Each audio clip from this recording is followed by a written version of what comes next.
Dando sequência ao grande expediente, o deputado Carlos Zarati, PT de São Paulo. Muito obrigado, senhor presidente. Senhores deputados, senhoras deputadas, público que nos ouve pela TV Câmara e pela Rádio Câmara, nós gostaríamos de fazer um pronunciamento hoje, falando um pouco aqui sobre a crise econômica, a situação da Petrobras, das questões que hoje são fundamentais em nosso país. A crise econômica global, iniciada em 2008, 2009 nos Estados Unidos, e que atingiu duramente as economias dos países desenvolvidos, bateu em nossas portas. Essa crise, é bom relembrar, se iniciou com a quebra de um dos maiores bancos norte-americanos, o Lehman Brothers, e foi o resultado da hegemonia avassaladora que o capital financeiro exerce na economia global.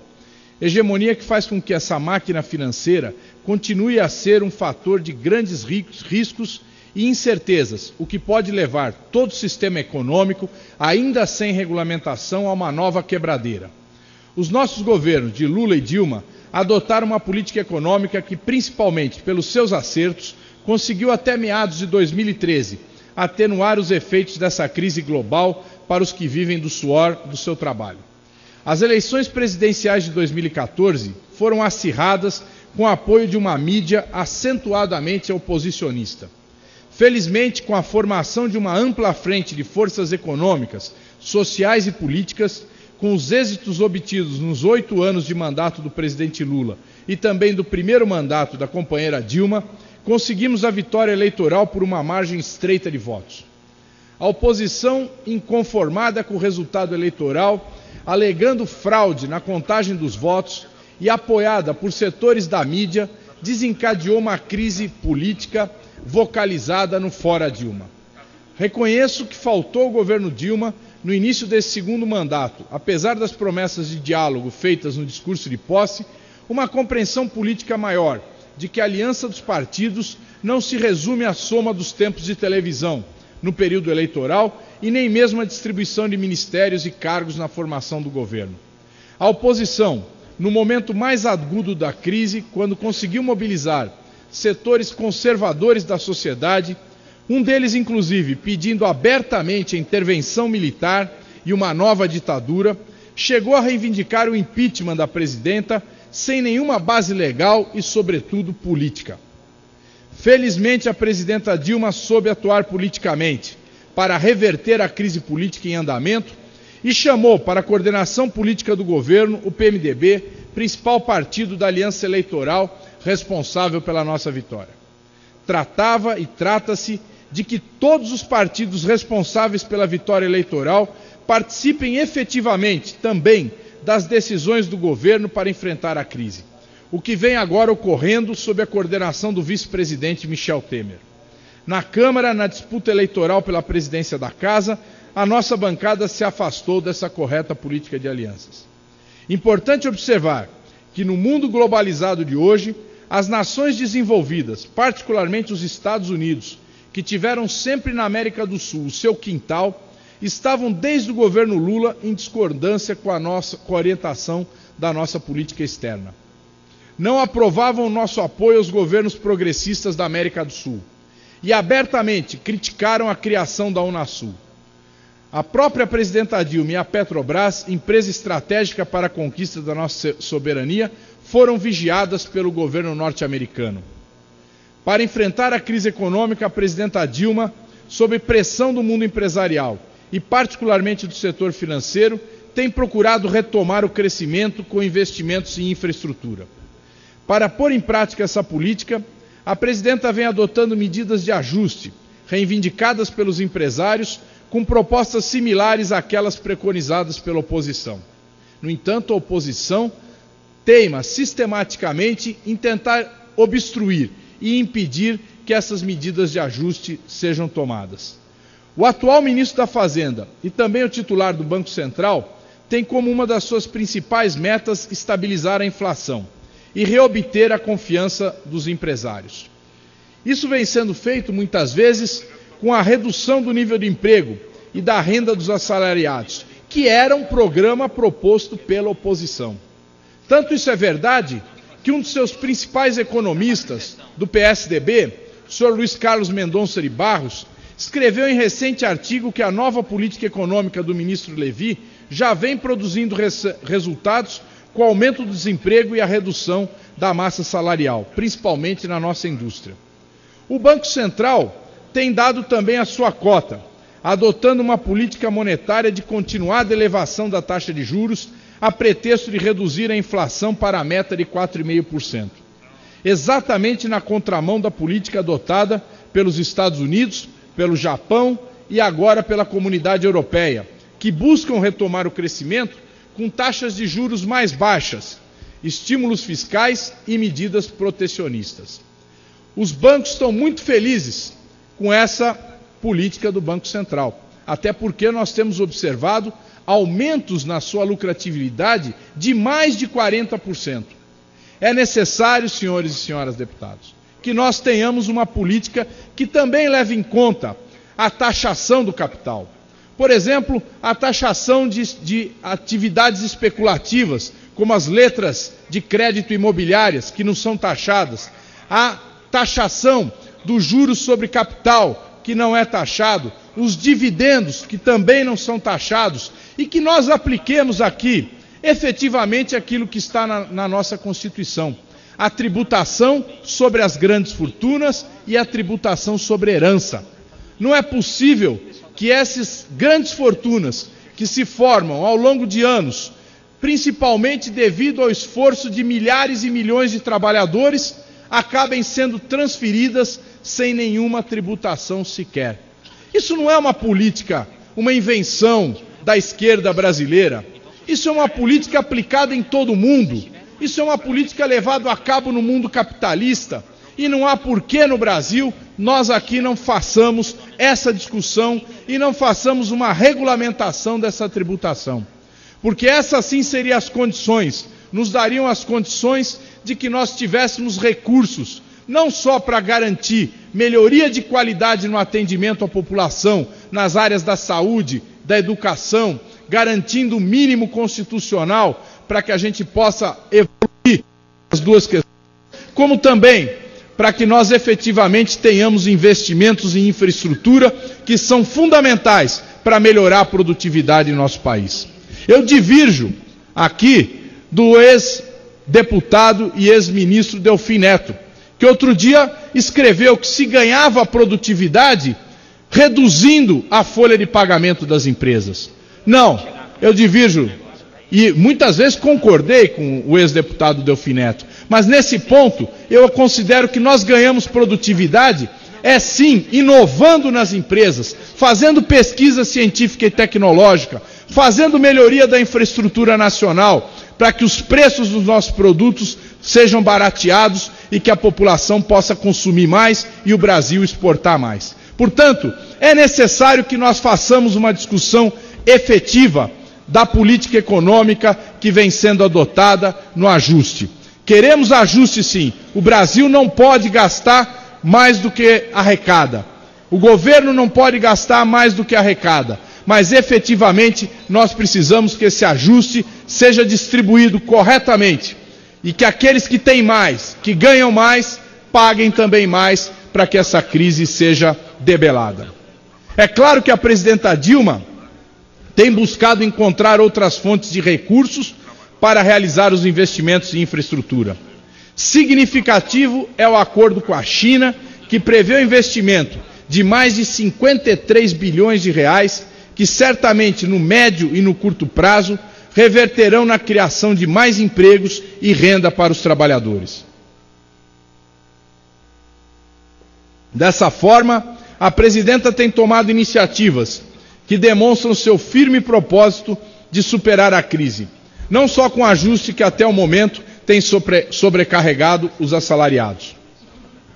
Além disso, setores empresariais que não atentam para as raízes da crise conseguiram reativar duras medidas contra os assalariados em geral, como por exemplo o projeto de terceirização da mão de obra, que causa sérios danos ao emprego e à renda, inclusive para os trabalhadores das atividades fins das empresas, com perdas irrecuperáveis de direitos, estabelecidos não só na Constituição Cidadã de 5 de outubro de 1988, como também até na Consolidação das Leis do Trabalho, editada em 1943 por Getúlio Vargas, E também nos acordos e convenções coletivas que são negociados ano a ano em cada uma das empresas pelos sindicatos de todas as centrais sindicais, inclusive da Força Sindical, que veio aqui defender essa medida absurda. Esses contratos e acordos coletivos serão simplesmente rasgados na medida em que a atividade fim também seja atingida pela terceirização.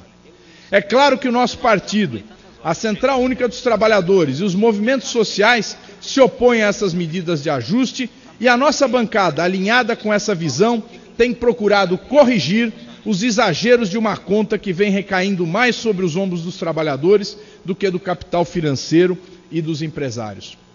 Nosso esforço também tem se concentrado em manter o controle do governo sobre as atividades econômicas estratégicas, como a exploração do pré-sal, com uma reserva de mais de 16 bilhões de reais em barris de petróleo. Esse propósito da presidenta Dilma, que é também do PT e da nossa bancada, tem no campo interno a atuação prejudicial, diria mesmo entreguista, da oposição. O regime de partilha para exploração do petróleo do pré-sal tem 2 senadores tucanos do meu estado, o senador Aloysio Nunes Ferreira Filho e o senador José Serra, ferozes opositores. O primeiro deles apresentou no Senado o PLS 417 de 2014, que busca extinguir o regime de partilha para os contratos de exploração do pré-sal, alegando que a Petrobras não tem condições econômicas de participar como operadora dos contratos de partilha, o que garante a total soberania sobre a exploração dos poços do pré-sal. Já o senador Serra, na mesma linha do senador Aloysio Nunes, apresentou o PLS 131 de 2015, retirando a participação da Petrobras como operadora que investe 30% nos campos do pré-sal. Esses senadores do meu estado dizem que atuam em defesa da Petrobras, mas quando propõem o regime de exploração do pré-sal por meio de concessões e não da partilha, sem a participação da Petrobras, estão buscando a privatização da empresa. Aliás, tese que desde o governo Fernando Henrique Cardoso vem sendo apoiada pelo tucanato. Na verdade, eles trabalham em defesa de uma Petrobras, entregando nossa principal empresa e uma das maiores do mundo para as grandes petroleiras Exxon, Mobil Oil, Chevron, Shell, etc. Como bem observou o jornalista Jânio de Freitas, o senador José Serra, em entrevista à Globo News, disse que a empresa, Petrobras, nem dispõe de quadro funcional para a atividade que a lei lhe confere no pré-sal. Mas o corpo técnico da Petrobras é considerado o mais competente no mundo para a exploração de águas profundas. E foi, inclusive, premiado por isso. No pré-sal, os técnicos da Petrobras fazem extração até 8 quilômetros de profundidade. Esse é um orgulho do nosso povo brasileiro. A tecnologia que foi desenvolvida por engenheiros brasileiros, que levou a cabo a exploração do pré-sal e que garante a autonomia energética do nosso país. Os que querem, na verdade, privatizar a Petrobras, tentam dar uma imagem de uma empresa em que a corrupção campeia, desqualificando a sua ação. Alegam que não há financiamento para a Petrobras cumprir sua parte nos contratos de partilha do pré-sal, o que é uma mentira. Ao contrário, a Petrobras tem conseguido financiamento no plano interno e também externo, como, por exemplo, no recente acordo com a China está assegurado o financiamento de mais de 5 bilhões de reais pelo Banco do Desenvolvimento da China, além dos 3,5 bilhões de dólares de financiamento recente. Também o atual Conselho de Administração liberou a estatal para emitir até 3 bilhões de debêntures para reforçar seu caixa. Explico, debêntures são títulos com vencimento de 15 anos que vão ser oferecidos para a venda dentro do país. A situação financeira, econômica e operacional da Petrobras, deputado Pedro Kizai, nada tem de catastrófica, conforme as visões das chamadas agências de avaliação de risco e de alguns analistas que querem, com a ajuda da grande mídia, fazer crer à opinião pública que isso acontece. Deputado Pedro Kizai. Senhor presidente, obrigado, deputado Zaratini. pelo espaço deste à parte. Em primeiro lugar, quero lhe cumprimentar sua lucidez, sua clareza, sua sabedoria, de trazer o debate da conjuntura e enfrentar a própria conjuntura nos desafios que ela nos coloca. Não é fugindo dos debates da atual crise que nós vamos superá-la, mas enfrentá-la. Segundo lugar, nesse debate da crise, a importância de retomar as atividades econômicas, sociais, a importância de manter o nível de emprego no país, a importância de discutir a transferência de renda e a manutenção do poder de compra dos trabalhadores nesse país, eu acho que é o centro do nosso debate e da nossa discussão.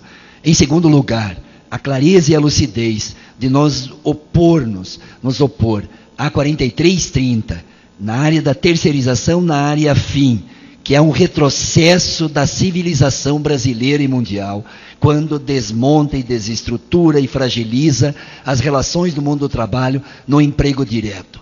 Vai se fragilizar, vai aumentar o desemprego, vai aumentar a precarização dos trabalhadores, vai aumentar e vai diminuir o poder de compra dos trabalhadores, diminuindo o salário. Em terceiro lugar, a Petrobras é nossa, a Petrobras é do povo brasileiro. Depois de 70 anos de luta, a Petrobras vai continuar forte do povo brasileiro. E o pré-sal, com $9 o barril sendo produzido, que é abaixo dos 15 dólares de média do barril produzido no mundo, dá a demonstração de quanto é promissor o futuro do pré-sal. Se a Shell comprou a CG por 70 bilhões de dólares no Brasil, com o maior negócio privado, porque esse setor acredita no futuro do pré-sal, e os pessimistas de plantão, os alarmistas e os tucanos de plantão estão perdendo o discurso, estão perdendo os argumentos, porque a Petrobras, não só com 5,3 bilhões de lucro que teve no último trimestre,